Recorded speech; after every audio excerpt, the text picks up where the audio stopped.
Well, I'm Victoria Duenas, and this is the story about my leg and how the events of my life have brought me to Northland Adaptive.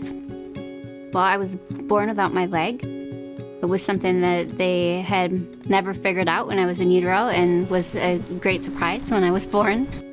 And it really has been a defining thing for my life. I was in my early 20s when I first got connected with the Courage Center. So I was living in the Twin Cities then. Got connected with the programming and started monoskiing with them. I also did sled hockey and water skiing and a few other things. But monoskiing was really the thing that I fell in love with. And it was such a game changer for me at that point. Being able to get around other people with varying body abilities opened me up in a way that I had not experienced before.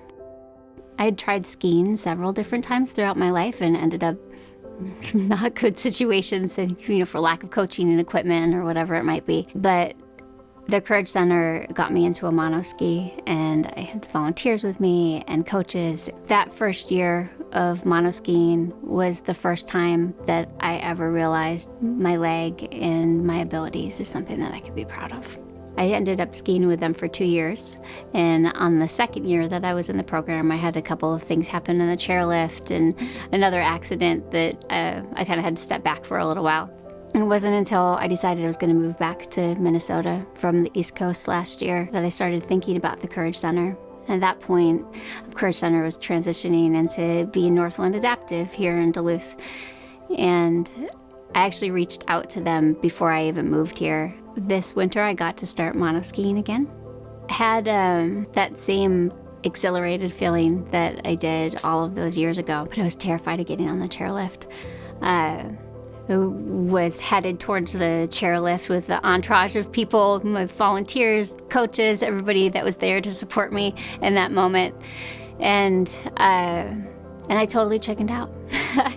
I stopped everybody and said, oh my gosh, I don't think that I can do this. I was trying so hard not to cry, the quiver lip going.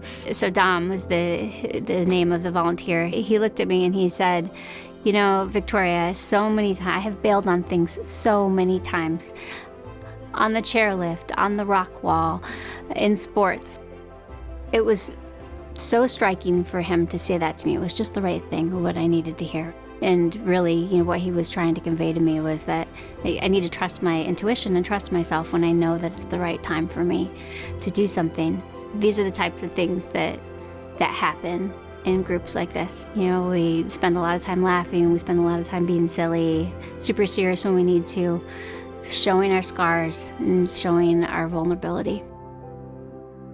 There's a lot of power in our vulnerability when we can express that to each other. Like when we're able to get out and do something that we weren't able to do before, when we have people around us that don't put caps on our capabilities, that don't caution us to be careful. And I think that that's what Northland Adaptive does for people.